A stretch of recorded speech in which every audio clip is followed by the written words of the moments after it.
Le mécontentement pour le projet d'autoroute est de plus en plus généralisé pour les habitants concernés par le projet. Ils ont dénoncé l'imposition du projet par les autorités sans aucune discussion ni consultation préalable et surtout, il n'y a eu aucune indemnisation versée aux habitants qui ont vu leurs terres remblayées. Une menace de famine plane sur 2025, en particulier pour la capitale à Tal Najiv. La production de riz dans la plaine d'Abouchmadzak, qui s'étend sur environ 21 000 hectares, risque de baisser cette année en raison du manque d'eau, selon les habitants. De l'actualité internationale, le Premier ministre israélien, Benjamin Netanyahu, désormais sous le coup d'un mandat d'arrêt international de la Cour pénale internationale depuis jeudi, a réagi dans un message à ses concitoyens le soir même, dénonçant une décision anti-israélienne scandaleuse.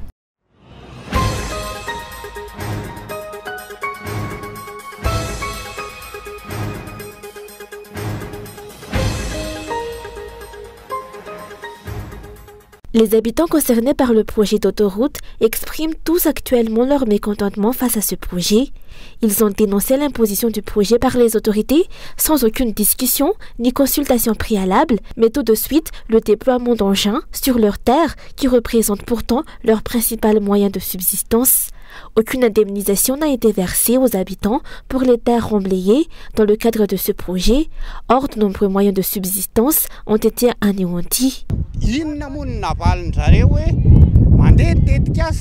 Ils ont dit que c'était en cours. Lorsque les travaux ont été réalisés, nous n'avons pas protégé nos parcelles de riz destinées à notre consommation, qui ont été remblayées. Nous avions prévu de cultiver durant la saison pluviale en utilisant l'indemnisation promise, mais à ce jour, nous n'avons pas encore reçu le moindre arrière. Le mécontentement face au projet d'autoroute ne se limite pas aux habitants d'Amboudfassen. Tous les habitants touchés par la construction expriment leur désaccord et leur opposition. Parmi eux figurent les agriculteurs des plaines d'Akenien, Amboud-Siariv, Amboud-Miadan, Antakel, Anousiariv, Amboud-Noumé, Anjemoun, Amboud-Tsou, Amboudran, Mahatsind, Akasbe, Yavmoun et d'autres localités regroupées dans la commune d'Amomangarouv. Ces derniers ont déjà adressé en octobre dernier une lettre ouverte aux dirigeants et aux ministres responsables. Dans cette lettre, ils dénonçaient le remblayage des rizières qui sont indispensables à leur subsistance ainsi qu'à leurs activités agricoles et d'élevage. Ils ont également plaidé pour que le tracé de cette route soit déplacé vers un autre emplacement. Une cinquantaine d'organisations de la société civile ont également pris position, réitérant les préoccupations déjà soulevées par le passé concernant ce projet. Elles dénoncent le non-respect des normes environnementales ainsi que le manque de transparence financière l'entourant. Malgré les difficultés économiques auxquelles le pays et la population sont confrontés, le gouvernement malgache prévoit de débloquer 611 milliards d'arias pour ce projet d'autoroute. Cependant, ce montant ne représente que 15% des dépenses totales estimées, la construction devant coûter 923 millions de dollars, soit 3 863 milliards d'arias que l'État déboursera seul en totalité. Ces fonds, selon les OSC, pourraient pourtant être utilisés pour renforcer d'autres secteurs essentiels tels que l'électricité, l'eau, la santé, l'éducation ou encore l'agriculture qui ont un impact direct sur le quotidien des citoyens. Pour ce projet, les autorités ont opté pour un appel d'offres restreint, limitant ainsi le nombre d'entreprises pouvant soumissionner. Toutefois, pour des projets d'une telle envergure, la collaboration avec le secteur privé devrait être la stratégie à adopter, de manière à ce qu'aucun financement public, même symbolique, ne soit requis, car l'entreprise privée partenaire prendrait en charge la conception, la construction, l'exploitation et la maintenance du projet, en se rémunérant via un système de péage. Cette approche aurait permis d'éviter de grever les finances publiques déjà fragilisées. Il n'est donc pas étonnant que les plaintes et les oppositions à ce projet continuent de croître. Ce rejet n'est pas un refus du progrès, mais une demande de priorisation des besoins essentiels. De nombreuses problématiques liées à ce projet restent en suspens, notamment l'absence d'une étude d'impact environnemental approfondie, le non-paiement des indemnités aux agriculteurs affectés et la destruction des moyens de subsistance des habitants concernés.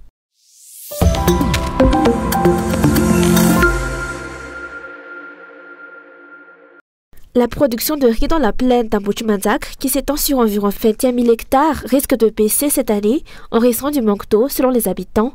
Cette zone, qui produit habituellement environ 7 tonnes de riz par hectare chaque année, pourrait voir ses rendements diminuer à cause des effets du changement climatique, notamment l'absence de précipitations. Par conséquent, l'approvisionnement en riz de la capitale pourrait également être impacté dès le début de la nouvelle année.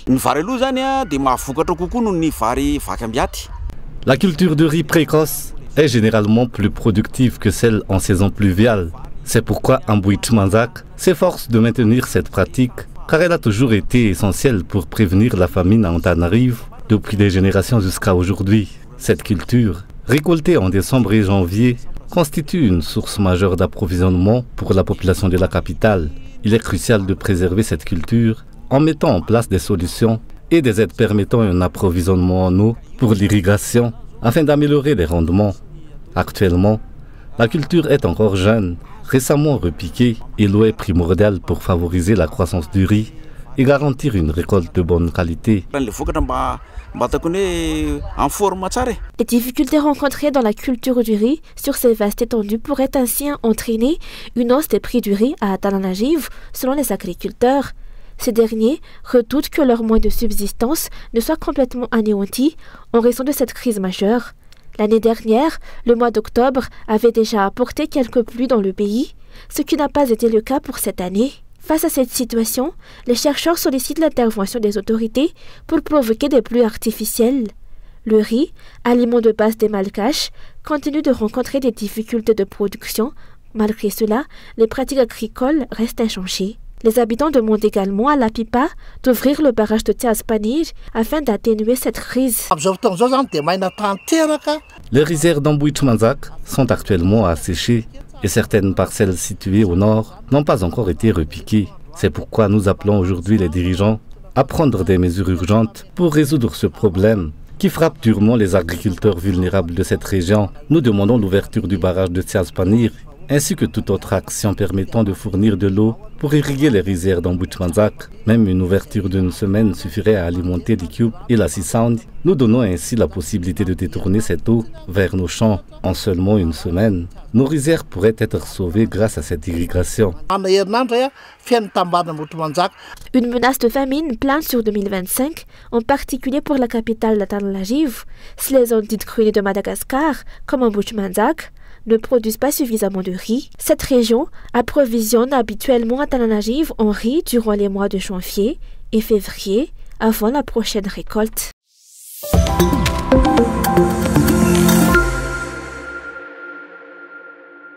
Le projet des autorités visant à instaurer une taxe de 0,5% sur les transactions de mobile money à Madagascar risque de fragiliser l'économie et d'alourdir davantage le fardeau des 23 millions de Malgaches qui utilisent ce service pour effectuer des transferts d'argent, ont alerté les économistes. Cette mesure pourrait également affecter les 16 000 agents de cash point répartis à travers l'île en diminuant l'utilisation du service par les clients.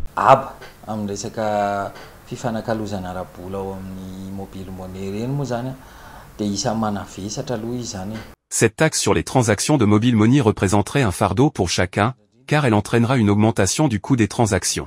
Elle pourrait également avoir des répercussions négatives sur les producteurs, en particulier les petits commerçants, en réduisant leurs recettes et freinant ainsi le développement de leurs activités.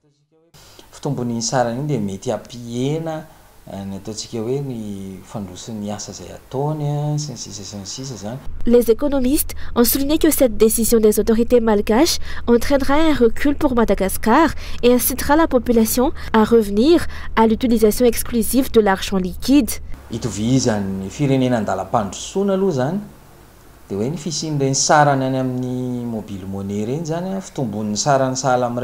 Il est fréquent dans les pays en développement que l'augmentation des coûts des transactions de mobile money incite les populations à revenir à l'utilisation de l'argent liquide. Cela constitue un recul en termes d'inclusion financière et freine la dématérialisation des transactions dans l'économie.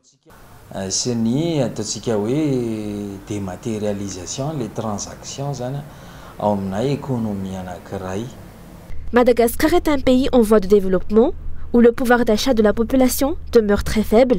Dans ce contexte, il semble difficile de croire que le grand public pourra supporter une taxe de 0,5% sur les transactions de mobile money, a estimé l'économiste.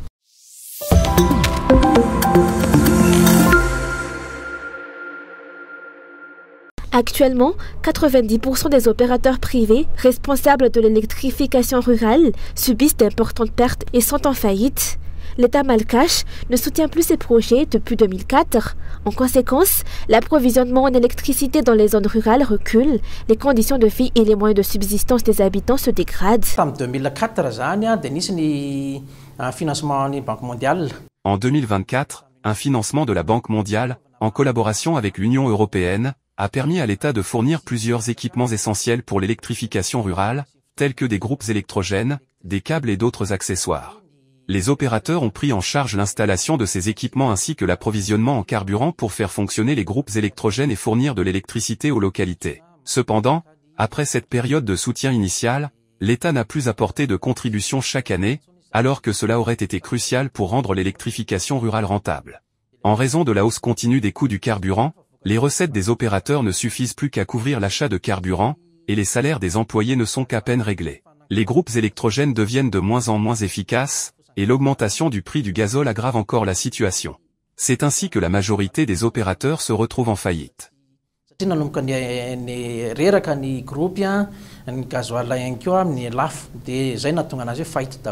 Autrefois, des centaines de communes bénéficiaient de l'approvisionnement en électricité grâce à une quarantaine d'organisations.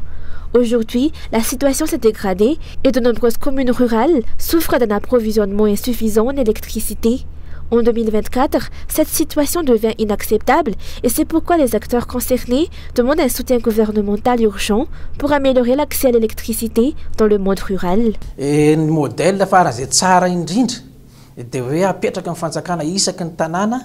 Le modèle idéal serait que l'État établisse des infrastructures électriques dans chaque localité, que ce soit par des moyens hydroélectriques, éoliens ou solaires. Une fois ces installations en place et l'électricité prête, un appel d'offres est lancé aux opérateurs afin de minimiser les problèmes. Les opérateurs se retrouvent ensuite souvent en difficulté car les gens pensaient que ces projets étaient entièrement privés, alors qu'en réalité, ils ont été initiés par l'État. L'important, et ce que nous souhaitons, est que la part des opérateurs représente 30% et celle de l'État, 70%, dans la réalisation de ces projets.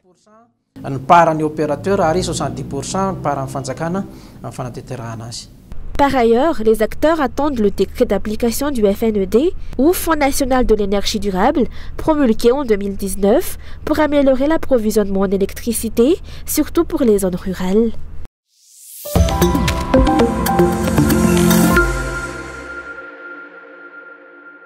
Le harcèlement scolaire connaît une croissance inquiétante dans les écoles de tout niveau à Madagascar et prennent diverses formes. Les conséquences, qu'elles soient morales ou comportementales, sont profondes pour les élèves victimes qui se retrouvent souvent dans l'incapacité de le surmonter. C'est ce qu'a déclaré une éducatrice communautaire travaillant pour une organisation non gouvernementale. Le harcèlement scolaire est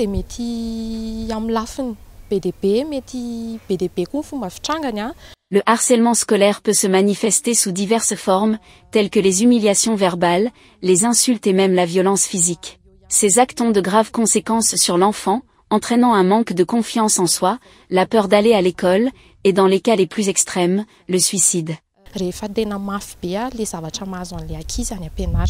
Selon la responsable d'une école privée, le harcèlement scolaire prend de l'ampleur, en particulier dès le second cycle. Ce sont principalement les élèves au tempérament calme qui en sont les victimes.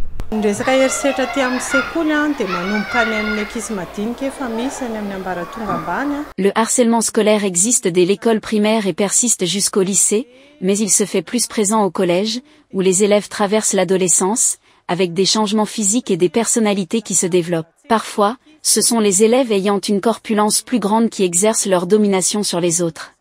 Les victimes sont souvent des élèves au tempérament calme et introverti.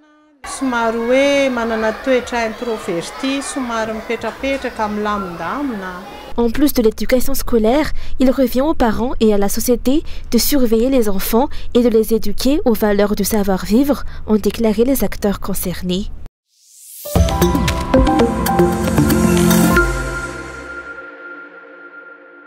« 500 opérateurs économiques et bailleurs sont attendus pour le CO Summit 2024 qui se tiendra les 5 et 6 décembre prochains. L'objectif est de promouvoir le développement économique du pays selon le syndicat des industries de Madagascar, ou SIM. Cet événement mettra en avant les atouts offerts par la région de l'océan Indien. Une collaboration active est prévue avec les opérateurs économiques et les dirigeants des pays et îles voisines de l'océan Indien. Plus de 350 participants sont déjà inscrits. Pendant 2 jours, ils échangeront afin de jeter les bases de la coopération économique dans la région. Pour accompagner cette mobilisation, un partenariat a été initié entre le syndicat des industries de Madagascar et une compagnie d'assurance. Cet accord vise à offrir des garanties adaptées aux investisseurs étrangers qui se rendront dans le pays à cette occasion. Il est essentiel pour ceux qui souhaitent investir dans le pays, ou qui y sont déjà présents, de savoir que des compagnies malgaches d'assurance disposent d'une solide expertise et de plusieurs années d'expérience dans le domaine. Le CO Summit 2024 est conçu pour rassembler les opérateurs économiques et les décideurs de l'océan Indien. Au total, 12 pays sont invités à participer et plus de 20 secteurs d'investissement seront mis en avant.